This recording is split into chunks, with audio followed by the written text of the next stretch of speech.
Selamat datang di pembahasan kita kali ini. Kita akan menyelami sebuah kisah kuno yang luar biasa. Kisah tentang duka yang mendalam yang ternyata memicu salah satu negosiasi paling cerdas dalam sejarah, penuh dengan diplomasi dan visi masa depan yang jauh.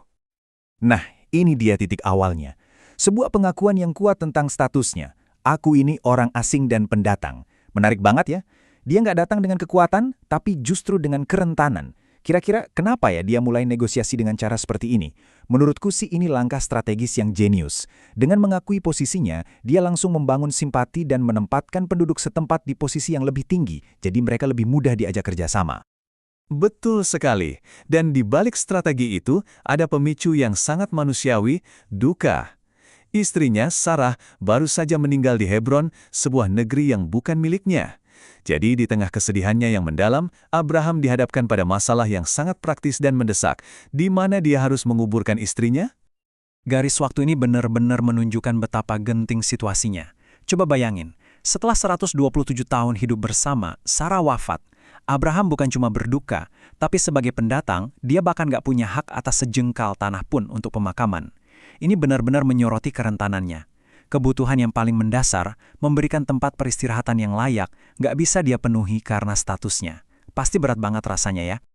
Benar. Dan yang luar biasa adalah cara dia merespon situasi ini. Di tengah dukanya, dia nggak menarik diri. Dia bangkit dan mendekati penduduk setempat, Bani Het. Dan perhatikan deh caranya.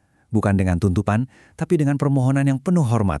Ini menunjukkan penguasaan diri yang luar biasa, mengesampingkan duka untuk fokus pada diplomasi. Lihat deh sikapnya di sini. Dia bangkit lalu sujud. Ini bukan sekedar formalitas loh. Tepat, dengan bersujud, dia secara fisik menunjukkan rasa hormat dan mengakui otoritas Bani Het atas tanah itu. Ini adalah langkah diplomatik pertama yang sangat penting sebelum dia mengucapkan permintaannya. Dan setelah menunjukkan rasa hormat, baru dia mengajukan permintaannya. Perhatikan pilihan katanya. Kuburan milik. Nah, ini poin kuncinya. Dia nggak cuma minta izin untuk menguburkan Sarah. Dia meminta sesuatu yang menjadi miliknya secara sah dan permanen. Ini menunjukkan visinya yang jauh ke depan.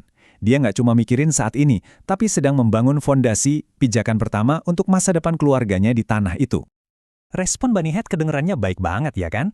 Mereka memanggilnya Raja Agung dan menawarkan kuburan terbaik mereka. Di permukaan sih, iya. Tapi kalau kita pikirkan lagi, tawaran ini sebenarnya nggak menjawab permintaan Abraham. Abraham kan minta kuburan miliknya sendiri. Mereka justru nawarin buat pinjam kuburan milik mereka. Ada sesuatu yang nggak pas di sini. Nah, itu dia. Dan Abraham sebagai negosiator ulung pastinya nangkep makna tersembunyi itu. Dia nggak langsung menerima tawaran umum tadi. Sebaliknya, dia bersujud lagi, selalu dengan hormat, lalu memperjelas permintaannya. Dia nggak lagi bicara secara umum, tapi menunjuk langsung ke properti spesifik yang dia mau. Gua Makpela, milik Efron bin Zohar. Sangat presisi. Dan ini dia kuncinya. Dia bersikeras untuk membelinya dengan harga penuh. Kenapa ini penting banget? Karena ini mengubah segalanya dari bantuan jadi transaksi bisnis. Dengan membayar harga penuh, dia nggak akan berutang budi. Ini memastikan kepemilikan yang sah dan bersih, tanpa ada kemungkinan sengketa di masa depan. Dia nggak mau ada yang bisa bilang, kami kan cuma meminjamkannya padamu. Sekarang giliran Efron nih yang merespons, dan dia melakukannya di depan umum, di gerbang kota, tempat semua urusan resmi dilakukan. Tawarannya kedengaran luar biasa, jauh lebih dari yang diminta Abraham. Dia nggak cuma menawarkan gua, tapi seluruh ladang dan menawarkannya sebagai hadiah. Ini kedengarannya terlalu bagus untuk jadi kenyataan kan? Pasti ada sesuatu di baliknya. Tentu saja, slide ini memecahnya dengan sempurna. Tawaran publiknya adalah hadiah, tapi niat sebenarnya adalah taktik penjualan. Dengan menawarkan seluruh ladang sebagai hadiah, Efron menempatkan Abraham di posisi yang sulit. Gimana coba caranya Abraham menolak hadiah yang begitu murah hati dan cuma minta sebagian kecil darinya? Ini adalah cara yang sangat halus untuk memaksa Abraham membeli semuanya. Betul. Dan setelah membuat Abraham seolah-olah wajib menerima semuanya, Efron dengan santai menyebutkan harganya, 400 shikal perak. Dan perhatikan cara dia mengatakannya, apa artinya itu bagi kita? Seolah-olah itu jumlah yang kecil di antara teman-teman. Tapi karena diucapkan di depan umum, itu adalah harga resmi yang nggak bisa ditawar lagi. Sebuah manuver negosiasi yang cerdik banget. Dan gimana respons Abraham? Apa dia menawar? Sama sekali enggak. Dia langsung setuju. Dia paham kalau 400 shikal perak itu bukan cuma harga untuk sebidang tanah, itu adalah harga untuk sebuah warisan, sebuah pijakan permanen untuk generasi mendatang. Dia tahu persis nilai dari apa yang sedang dia beli. Dan transaksi pun dilakukan. Abraham menimbang 400 shikal perak. Ada detail penting di sini, perak itu berlaku di antara para saudagar.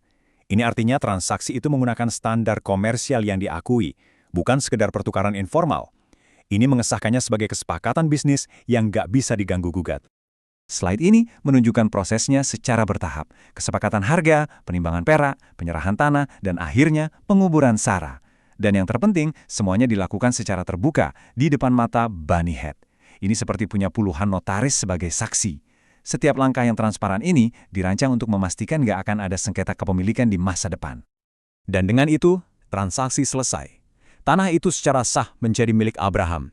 Akhirnya, setelah semua diplomasi dan negosiasi, Abraham bisa memenuhi tujuan awalnya, menguburkan istrinya Sarah.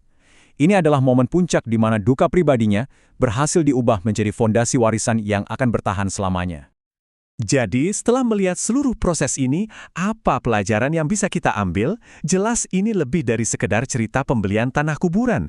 Ini adalah studi kasus yang luar biasa tentang visi, integritas, dan kecerdasan dalam menghadapi krisis pribadi. Tepat, poin-poin ini merangkum semuanya. Integritas dalam membayar harga yang wajar, menghormati adat setempat, dan yang terpenting visi jangka panjang. Dengan menangani momen duka ini dengan sangat cermat, Abraham gak cuma memberikan tempat peristirahatan bagi Sarah, tapi juga mendirikan pijakan hukum pertama bagi keturunannya di tanah itu. Ini adalah langkah yang sangat fundamental. Dan kalimat terakhir ini benar-benar jadi segelnya. Tanah itu diserahkan kepada Abraham menjadi kuburan miliknya. Nggak ada keraguan lagi. Kata-kata itu menegaskan finalitas dan legalitas dari transaksi tersebut. Ini adalah penutup yang sempurna yang menandakan keberhasilan penuh dari misi dan negosiasi Abraham. Yang pada akhirnya membawa kita pada pertanyaan reflektif ini. Apa artinya memiliki sebuah tempat yang bisa disebut milik abadi? Sebuah pertanyaan yang melampaui waktu dan budaya. Ini menyentuh kebutuhan dasar kita sebagai manusia akan akar, akan tempat untuk kembali, sebuah rumah yang menjadi milik kita selamanya.